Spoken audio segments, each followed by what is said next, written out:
tonight. I am truly proud to stand with you. President Trump becomes the first president to attend the March for Life. Nearly 50 years after the Supreme Court decision legalizing abortion in America. If right doesn't matter, we're lost. I got the general point you're trying to make the fourth time you told me. This with the ongoing impeachment trial in the Senate.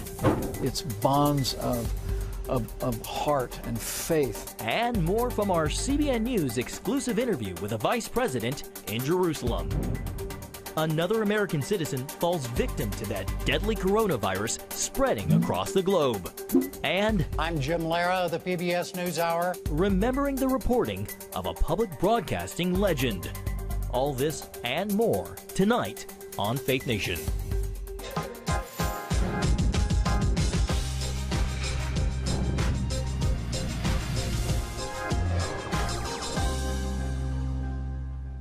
President Trump takes a stand for life. Welcome to Faith Nation. I'm Jenna Browder. And I'm John Jessup. The March for Life crowd experienced something never before seen at the annual pro-life event. A sitting American president right there in their midst. Now, President Trump's appearance at today's March for Life comes amid an ongoing impeachment trial to remove him from office. The president making no mention of the ongoing trial today in his speech, but focusing instead on young people, families, and women. Young people are the heart of the March for Life. And it's your generation that is making America the pro-family, pro-life nation. The life movement is led by strong women, amazing faith leaders, and brave students. And to all of the moms here today, we celebrate you, and we declare that mothers are heroes. And the president's historic appearance at the March for Life comes 47 years after the Supreme Court decision legalizing abortion. CBN News senior Washington correspondent Paul Strand reports from the National Mall. Presidents for years have sent taped messages to the March for Life, but this year at this March for Life, Donald Trump showed up in the flesh. Every child brings joy to a family. Every person is worth protecting. And above all, we know that every human soul is divine and every human life, born and unborn, is made in the holy image of Almighty God. So why do 100,000 people or more show up at these marches for life?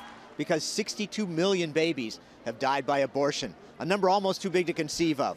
Well, there's a graphic that shows 19 states shaded. If every person in those states was suddenly killed, that would equal those 62 million babies dead by abortion. Sarah Gorman could have been among that number had her parents listened to doctors. When my mom was pregnant with me, they said I was supposed to be born with a mental disability and that she should abort me. And one thing she always remarks on is the pressure they put on her to have an abortion. My father and my mother said, no, we're not going to have an abortion, we're going to have Sarah because God created her to be exactly who she's supposed to be. And if she is supposed to be born with a mental disability, then that's God's plan and we're going to accept that.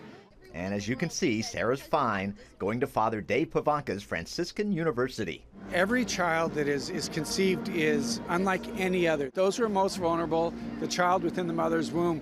What does it say to a society that says that that's disposable, or because the child is inconvenient, that baby can be aborted? David B. Wright, founder of the 40 Days for Life movement, says abortion feeds a dark, deadly side of our culture. We are a more violent and angry society than we ever have been.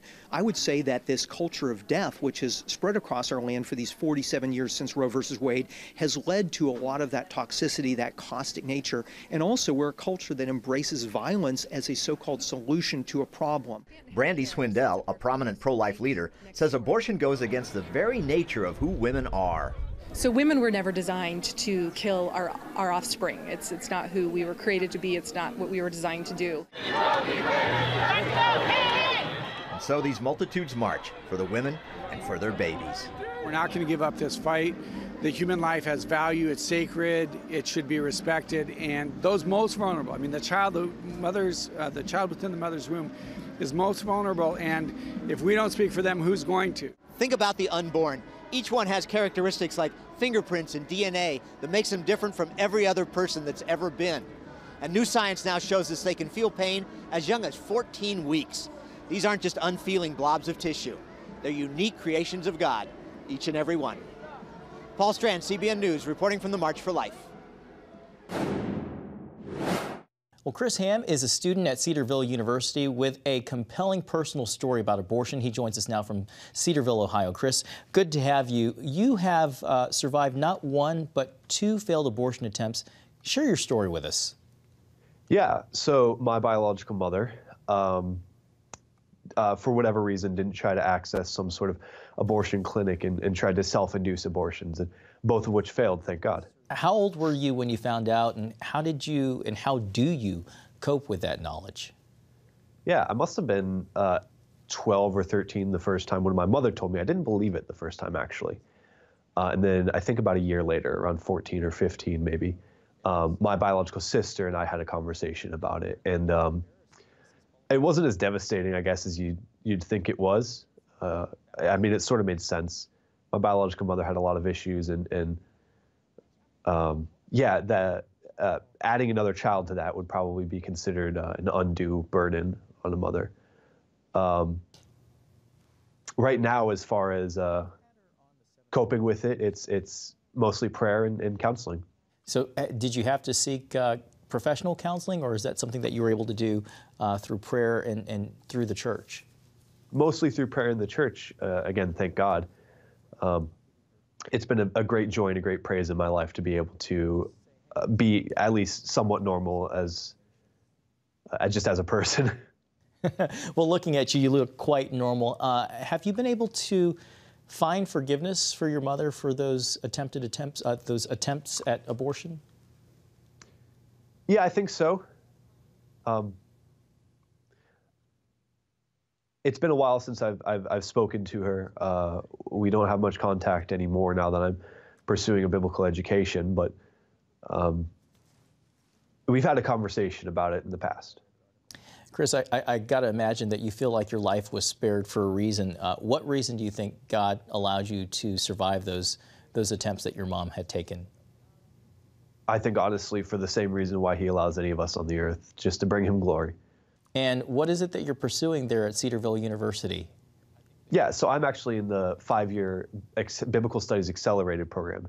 It's a program that allows you to get a master's degree in 5 years, the Master's of Divinity. I'm in my freshman year right now, and hopefully I'd like to go into local church ministry after university. So given today is the March for Life, what would you say to someone who may be considering having an abortion or feeling like abortion may be their only alternative? Yeah, it's not your only alternative. There is so much support and there's so much help out there. Crisis pregnancy centers, and there's tons of websites. All it takes is a quick Google to get help. There's places you can call. There's people you can talk to. There's people who will pray with you and over your child. And it's never too late, and it's never too far gone. Chris, final question. Have you been able to help others in sharing your story? I imagine it's very emotional, it's very hard, but I wonder if you've been able to use your own personal experience to help others. Yeah, I like to think so. I can't really be sure. We've posted the story to the Cedarville Facebook page and through the Cedarville Public Relations Department here. And obviously I'm here, but I haven't really been, I guess, so plugged in and seeing the actual effects of that. I'm just hoping that it's encouraging to some people and edifying to others and brings glory to God. Well, Chris Ham, thank you so much for sharing your story with us and joining us this evening all the way from Cedarville University. Of course. God bless. Well, every year the March for Life draws huge crowds, including well-known names in the pro-life movement like the Reverend Franklin Graham. And CBN's White House correspondent Ben Kennedy caught up with him as he laced up his shoes. Ben? Yeah, Jenna, John Graham had his sneakers on and marched for the first time at this event. In fact, he told me this is his first time marching for pretty much anything, saying, "Let the courts, Congress, and media and the world know that we believe how important the lives of these children are." Take a listen. And so I'm here today just with hundreds of thousands of other people, just to be part of the voice and to march with them. So, what does it mean to have the first sitting president attend this event? Well, first of all, it's huge to have the President of the United States Donald J. Trump to be here, especially after Christianity Today said that he should be impeached. Really? Only president to ever come out and stand for life. Now, Graham was joined by his daughter who walked alongside of him. But bottom line, Graham said he just wants people to know that life is precious and we need to protect it. John, Jenna? Yeah, Ben, and back to some White House business. We understand President Trump is preparing to host Israeli leaders next week in Washington. What does this mean for the whole long-awaited Middle East peace plan? Yeah, Jenna, you're right. President Trump said he could reveal details of that Middle East peace plan you were talking about before his Tuesday meeting with Israeli Prime Minister Benjamin Netanyahu. Now, the White House says Trump has been hands-on and that people will quite honestly be surprised with what is in it. The proposal, they stopped short in releasing any details, but added it could lead to a breakthrough in Middle East peace. It is unclear if the plan includes anything resembling a two-state solution, and the challenge again lies with connecting the Palestinian Authority leaders who cut off diplomatic ties after President Trump recognized Jerusalem as Israel's capital. The Palestinian Authority warned today that no deal could work without them on board and have said in the past the deal is dead on arrival. We are also hearing reports that Netanyahu's main political opponent, Benny Gantz, who is the leader of Israel's Blue and White Party, is considering turning down Trump's invitation to Washington next week. We'll keep you posted if he does happen to show up. John, Jenna. All right, Ben Kennedy at the White House for us this evening. Thank you. Well, never again. Words spoken by Vice President Mike Pence this week in Israel. He and other world leaders gathered in Jerusalem to commemorate the 75th anniversary of the liberation of Auschwitz concentration camp. CBN News chief political analyst David Brody caught up with the vice president, and here's what he had to say about the deep and rich history between Christians and the Jewish people in the state of Israel. Can you educate folks as to why evangelical Christians have a love for Israel, have a love for the Jewish people? For Christian believers, we're grounded in the conviction that we're called to bless Israel. The Bible tells us that those who bless her will be blessed and those who curse her will be cursed. And really, since before the American founding, Americans called for the restoration of Israel to the promised land. And when Israel was restored in 1948, America was the first nation on earth to recognize the Jewish state of Israel. And we've been with them every step of the way because it's a heart connection. As President Trump said, it's bonds of heart and faith that really connect us. And I think that accounts for why Christians and Jews, tens of millions of Americans, consider Israel, as I do, our most cherished ally. And for more from David's interview with the Vice President, tune into A Special Faith Nation. You can catch it this Sunday at 8 p.m. on Freeform and the CBN News Channel. Well, from the Holy Land to the Vatican, a day after marking the liberation of Auschwitz, Vice President Pence and his family traveled from Israel to St. Peter's Basilica Friday to meet with Pope Francis. Pence got an extended audience, meeting with the pontiff for an hour. According to the Vice President's office, Pence, a devout evangelical Christian, was raised Catholic and told the Pope, "This is for Mom," adding, quote, "You've made me a hero." Well, stay tuned for the latest on the Senate impeachment trial and our Faith Nation political panel up next. Come home to the sounds of Southern Gospel from CBN Radio. You'll enjoy a rich Southern blend of bluegrass, classic gospel, and Southern Gospel favorites like the Gaithers, the Crab Family, and bluegrass sounds like Mountain Faith. So make yourself at home with the all-new CBN Southern Gospel, now available at cbnradio.com.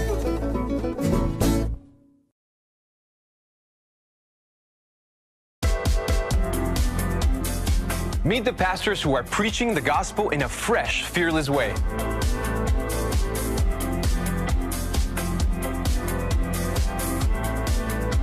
I'm Roberto Torres Cedillo. Join me each week for Next Gen Voices.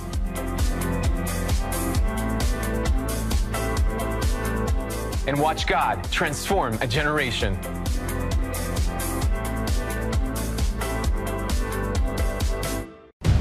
Prophecy thousands of years old. We were called to be a light to the world. Being fulfilled today. Discover how. Get to life. Call 1-800-700-7000. We consider it our duty to reach out and help others around the world. For a gift of $10 or more, you can own the acclaimed CBN documentary To Life. Just call 1-800-700-7000 or log on to cbn.com. To treat a human, no matter what he is, which religion he has, which color he is, this is what I'm doing. See how the people of Israel are fulfilling prophecy History is being written, and I want to be a part of it. by sharing their knowledge In Africa, in Asia, in South America, in East Europe. and their love. This is how we work. This is us. Get to life. Call 1-800-700-7000 or log on to cbn.com. Well, after 3 days of laying out the case to remove him from office, Democrats are wrapping up their final day of impeachment arguments against President Trump. Yeah, opening today's proceedings, as he's done every day, with prayer. Senate Chaplain Barry Black called upon God to bring the deeply divided body into order. In spite of disagreements, may they strive for civility and respect. May they respect the right of the opposing side to differ regarding convictions and conclusions. Give them the wisdom to distinguish between facts and opinions without lambasting the messengers. After outlining the president's alleged abuse of power in his dealings with Ukraine, the Democrats are shifting gears, zeroing in on the second article of impeachment. Democratic House managers claim the president obstructed Congress in their investigation. If the Senate goes along with the president's obstruction, it will, in every way it has impeded the House, impede the Senate in its own responsibilities. What president would feel compelled to answer any Senate subpoena in the future if this president can simply say, we will fight all subpoenas? Growing weary of the trial's long hours, skeptical Republicans are defending Trump's actions in dealing with Ukraine as appropriate. I think you saw in there some animosity toward this president that needs to be resolved at the ballot box, not in the court of impeachment. The president's legal team begins its 3 days of arguments tomorrow. And joining us now for our Faith Nation political panel is Julia Manchester with The Hill. Julia, good to have you. Happy Friday. Thank you for having me again. So today, a video that's that's been tweeted out all over the place. President Trump appearing to say, "Take her out," referring to Marie Yovanovitch, the former U.S. ambassador to Ukraine. How damaging is this to the president and his legal team, Julia? I think it's going to be pretty damaging. You're going to really see Democrats seize upon this. And we know that Democrats going into this trial kind of view this as an uphill climb because obviously the Senate is controlled by Republicans. They're the majority and President Trump will likely be acquitted. However, they are very much putting this show on for public opinion. So they will make sure this message gets back to the American people. And that could be potentially very damaging for the president. We know that there has been lots of talk about Marie Yovanovitch's treatment and how the administration handled the situation with her, and it hasn't been the greatest press for the administration. So, Julia, the House wraps up their presentation this evening, then handing things over to the president's legal team. I got to ask you about last night's close from Adam Schiff. He honed in on the themes of truth and lies, right and wrong, and he got pretty emotional. He did, absolutely. And you know, if you go back through the Trump administration, Adam Schiff has been really leading the charge to investigate Trump on a number of issues. So he has clearly been involved in quite a bit of this. But it shows, you know, if you are on Adam Schiff's side and you agree with him, it shows how invested he is in this personally. However, I think a lot of Republicans, the president's allies, would say that was yet another show. But you're going to see the president's defense team tomorrow essentially begin to say, say, look, this is Democrats wanting to overturn the will of the American people. They're going to be continuing this argument that's been made by President Trump since day one on this issue. And while this is all happening, there are 3 senators who would much rather be in Iowa campaigning, Senators Sanders, Klobuchar, and Warren. How troubling is this for them, Julia, that, you know, Pete Buttigieg and Joe Biden are out there on the campaign trail making headway in Iowa 1 week out from the caucus, and they have to be in this trial stuck in Washington? It's very troubling for them because I think they view impeachment as a very Washington-centric issue. Yes, Americans are paying attention to the issue of impeachment and they're watching the clips from the trial and reading the coverage. However, it's not forefront when Americans go to vote. So while Pete Buttigieg or Joe Biden are doing that retail politicking in Iowa, that's very important for organizing ahead of the caucus, these 3 senators, and if you want to include Michael Bennet, are here in Washington talking about this very Washington-centric issue. I would argue that it's probably the most detrimental to Amy Klobuchar. She has been slowly climbing in the polls in Iowa. She is from a neighboring state. She's put a lot of her eggs in that Iowa basket going into this primary, but she's stuck in Washington. We have about a half minute left. I know that you wrote on it. Elizabeth Warren announced her Interfaith Advisory Council. Can you tell us a little bit more about it and why now? Absolutely. So it involves a number of different figures from different faiths. There is a Buddhist figure on it, a rabbi, and obviously a number of Christian leaders. And she's United Methodist. She is United Methodist. She grew up in that faith, and she has, throughout the campaign trail, very much touted her faith. We don't see as much coverage on it, but she is essentially trying to draw this issue to a faith to social justice and fighting for equality and such on the trail. All right. Julia Manchester with The Hill. Thank you.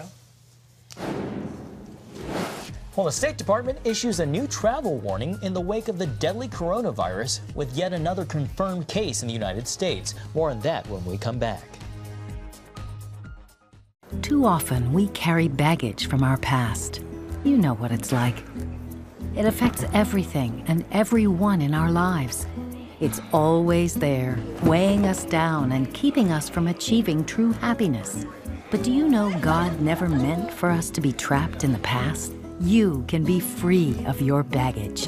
Learn how God's forgiveness leads to changed lives and new beginnings. Call the 700 Club.